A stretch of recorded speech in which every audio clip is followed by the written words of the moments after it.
What's going on, folks? How you doing this evening? My name is John J. Sousa 46 Sousa, bringing you the first episode in a series that I'm going to be calling Above the Cut Line.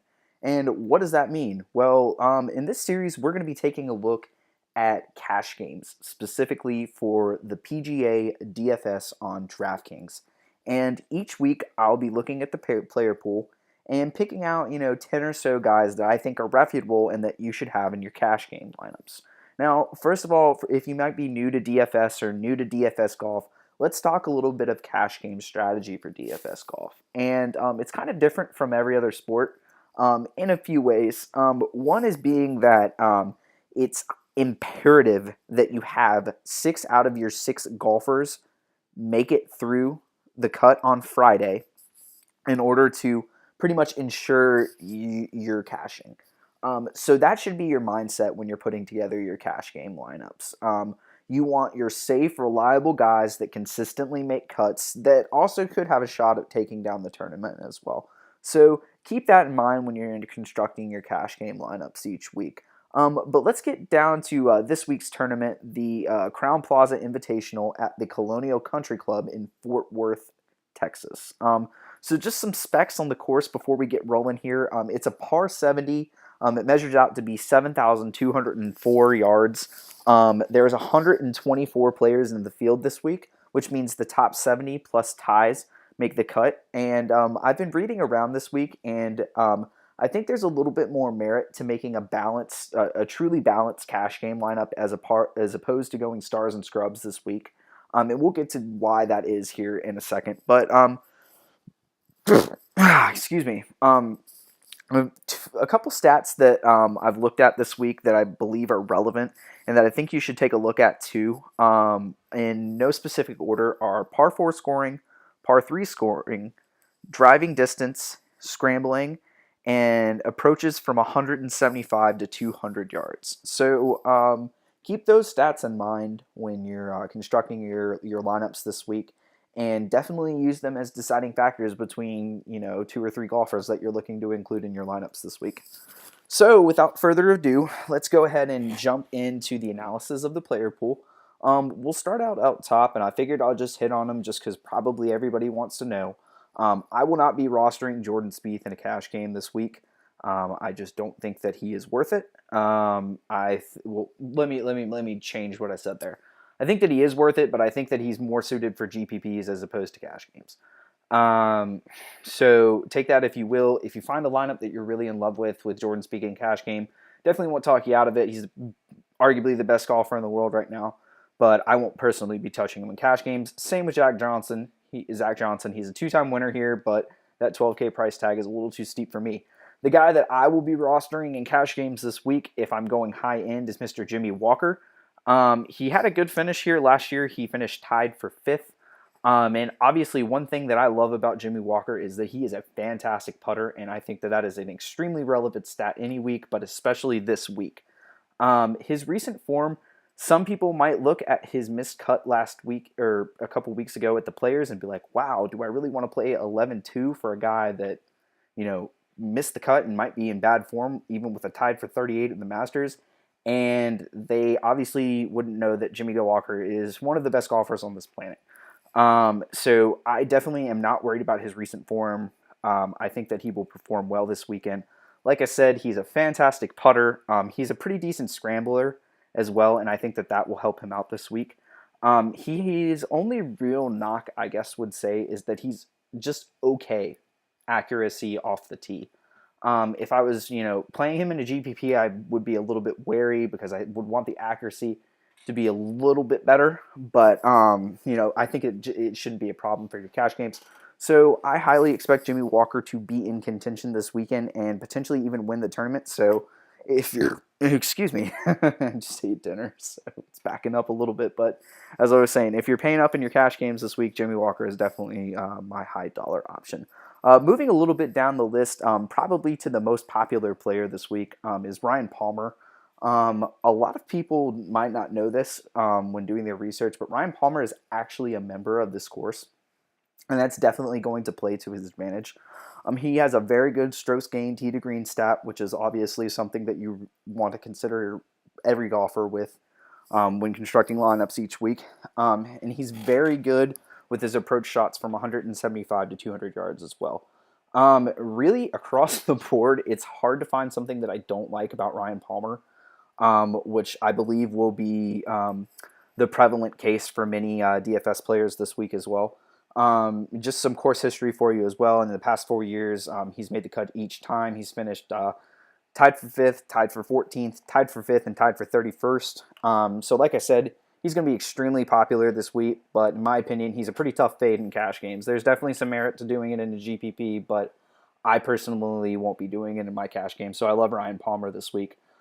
Moving down a little bit, obviously not touching Adam Scott until he learns how to putt, but Paul Casey is a guy that I'm going to be high on this week and will be sprinkled throughout most of my cash game lineups, and I don't think a lot of other people will be. They'll take a look at the Paul Casey's past performances and see the cut at the Players, and they'll be like, all right, well, that's it. I don't care. Like, moving on. I'd rather pivot to Patrick Reed or someone like that. And I'll just be licking my chops because nobody's going to be on Paul Casey. And when he finishes in the top 10 this week, I'll be laughing. So, just kidding. That's a little cocky. But anyway, a lot of people might not know that, I guess, Paul Casey's, inconsistent form the past month or so is because he's been sick. He missed the cut at the Players.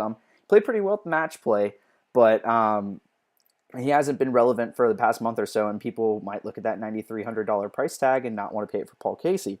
So he like I said, he was fairly consistent before he was been sick. Obviously, he finished tied for 6th in the Masters, 9th at the Houston Open. Paul Casey is very accurate off the tee, and he's very good from 175 to 200 yards, which helps out his par 3 scoring as well. And I think that he's a great differentiation pick this week. So someone that will make the cut, but not a lot of other people will be on. I guess you could call it contrarian, but I don't know. We'll see. So I do like Paul Casey this week as well. Moving down to another Englishman, Mr. Ian Poulter, coming in at $9,100. He is a cut-making machine, as you can see. He's made 9 out of 10 cuts on the PGA Tour this year, which is fantastic. And if you just take a look at his course or his recent matches, I mean, my God, like tied for 30th, tied for 18th, tied for 6th, tied for 21st. I mean, the guy's pretty much finished in top 25 every single week that he gets in. So he's not overly long off the tee, but he's pretty accurate. And he's also a great par 4 scorer, which, par 4 scoring, I guess, is going to be weighted a little bit more than the other stats this week. So definitely a plus there for Mr. Poulter. The only knock I have against him, if you're a course history guy, then you might be closing your eyes and praying right now. But his only finish here was dead last in 2010, and that's it. So if you're a course history guy, then take that with a grain of salt. But it won't be enough to scare me off Mr. Poulter this week. Moving right along to someone else that I'm pretty high on in this price range, and that's Brendan Todd. He's also a cut-making machine. He's 11 out of 13 for the season. And he also had a pretty decent finish a couple weeks ago at the RBC Heritage, which is a pretty comparable course to this one. He's accurate as hell off the tee. He's a great scrambler, and he's a good putter. So, when he's missing fairways and when he's missing greens, he's able to make up for it with his short game.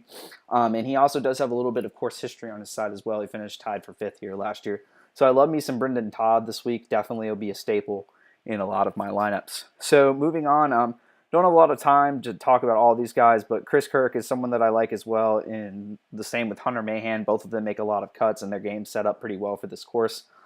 Moving all the way down to $8,200, Sean O'Hare is someone that I really like this week. He made the cut in his, he did make the cut last year, but it was tied for 63rd. And he doesn't have a great course history, so that might drive some of the people who swear by course history off of him. Before last year, he missed the cut, did not pay in 2012, tied for 16th in 2011, and missed the cut in 2010. He's really played well over the last month of half. Obviously, disregarding the miscut at the Players, he finished tied for 20th last week at the Wells Fargo. Finished 6th at the RBC Heritage at Hilton Head, and then even all the way back to the Valspar, he finished tied for second. And throughout my research, I've deducted that the RBC Heritage and the Valspar courses line up very similarly and play well to people who performed well at those courses. So I definitely can see Sean O'Hair contending this weekend. I think that he will definitely make the cut. And if I'm in this $8,200 range, he's definitely one of the guys that I will look to. The other guy that I'll be looking at is the guy right below him, Mr. Russell Knox from Scotland. He is another cut-making machine. He's 13 out of 17 for the season. He finished tied for 21st here last year, and he's made he's made 4 out of his last 5 cuts with 2 top 20s, as you can see, top 20 in the Players, and as well as a top 20 at the RBC Heritage, which is a comparable course. And he also made the cut at the Valspar as well. He is another guy that is extremely accurate off the tee, Mr. Russell Knox. He needs to get his putter rolling in order to really be in contention, but he can still make the cut in with just his ball striking and driving accuracy alone. So I do like Russell Knox this week. Him and Sean O'Hair are a nice tandem to pair together in cash games. It really allows you to spend up on some of the higher guys as well if you can find some lower price guys to fit into your lineup, which is what we will move to right now. Actually, we do have one more guy up here that in this, I guess, kind of 8.5 to 7.5 range that I like, and that's Sean Stephanie. He's another guy that makes a ton of cuts. He's 13 out of 16 for the season. He made the cut in his only appearance here. He was tied for 42nd in 2013. But if we look at his recent form, he's made 5 out of his last 16 cuts and is top 25 in all of them, including a top 17 at the Valspar, which is a comparable course to Colonial. So you want to find somebody in fantastic form, look no further than Sean Stephanie.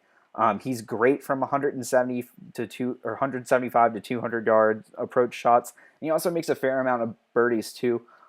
So I think that Sean Stephanie is in play in all formats this weekend and is in fact my dark horse pick to win it this weekend. So don't be surprised if you see Sean Stephanie lifting some crystal there on Sunday. So that'll do it for, I guess, my mid-range picks. And now we'll move down to, I guess, the value range. Moving down this list, I'll just point out a few guys that I'm considering as well. Kevin Streelman is another accurate player who makes a lot of cuts. He's definitely in my thought process this week. Hudson Swafford, there could be a little bit of merit playing him in cash games. His statistics line up well for this course, but the 9 out of 17 cuts kind of scare me a little bit. So I think he could be more of a GPP play, but there's definitely some merit to playing him in cash if you really like the lineup that he just is kind of, I guess, fits in a vacuum. If I'm in this range, Mark Leishman is someone that I'm definitely looking at. Obviously, the 8 out of 11 cuts are great. He's a decent ball striker, okay scrambling, okay putting, and he's really been playing some decent golf since that unfortunate health scare with his wife. So I like him this week. If I'm in this price range, this is probably who I'm going to go to. And then David Toms is another person who is a former winner here. He's pretty accurate as well, so he could make it in if I'm in a vacuum as well. But there's 2 guys that I want to hit, or 3 guys that I want to hit on that are below 7,000 this week that I think will be great. The first one could be the second most popular player this week, and that is John Peterson. He made the cut in his only appearance here, and that was a tie for 26th back in 2013. But this season, as you can see, he's only missed 1 cut. And if that's not a rock for your cash game lineup, especially at 6,900, then I don't know what is. So to top that off, he's also had 5 top 20s this season. And we can take a look at his recent form. He hasn't missed a cut since, mid-February. So the guy's consistent as all get out. And I mean, lest we forget, a couple weeks ago, this guy was priced in the mid 8,000 range. So I really like John Peterson this week. He's very accurate off the tee, and he's also a good par 4 scorer, much like Ian Poulter. And he's also very good at approach shots from 175 to 200 yards. So, like I said, with his recency with the cuts made stat and everything lining up, and especially his price point, I expect him to be very popular this week. And in my opinion, another tough fade for cash games. So definitely consider John Peterson as a starting point for your lineup. for the salary relief and as a value play. The last guy I'm going to hit on for this video is Chris Stroud. I will say that I do like Martin Laird a lot as well. He's another fairly accurate player that makes a lot of cuts. As you can see, 11 for 13. He's kind of been in a little bit of a funk here recently, but this course sets up nice for him as well. He had good finishes at Valspar and the RBC Heritage event, so I expect him to do well this week. So I like him in this range. But I also like Chris Stroud as well. And I know I said that the 9 out of 17 cuts scared me with Hudson Swafford, but Stroud has an excellent course history here. He's made the cut 3 out of the past 4 times that he's been here, and he's finished in the top 15 each of the times that he's made the cuts. And if we take a look at his recent form, I mean, he's made 4 out of his last 5 cuts, which is pretty reputable. I mean, the guy's good from 175 to 200 yards. He's fairly accurate off the tee. He's a great par 3 scorer. I mean, he's just a decent player all around. And his recent form paired with his course history makes him a pretty intriguing play at this price point if you wanted to pivot off of Martin Laird, who I think will be another popular play along with John Peterson. So that's going to wrap it up for this video. Just to run back through the players that I mentioned real quick, if you wanted to write them down or something, I had Jimmy Walker at 11,200. We'll scroll back up here. Sorry, so we had Jimmy Walker here at 11,200, Ryan Palmer at 9,600, Paul Casey at 9,300, Ian Poulter at 9,100, Brendan Todd at 9,100, Sean O'Hara at 8,200, Russell Knox at 8,200, Sean Stephanie at 7,800, John Peterson at 6,900, and Chris Stroud at 6,800 are my picks for cash games this week. Thanks for tuning into this video. If you have any questions, be sure to leave them in the comments below. And if you enjoyed this video, if it helped you out a little bit, leave me a like and subscribe to my channel. I'd really appreciate it, and it really would help me out moving forward with these videos. So yeah, good luck in all your matchups this week. Enjoy the weekend of golf. Enjoy your Memorial Day holiday, and I will be back sometime next week to break down the next tournament. So yeah, take it easy, guys.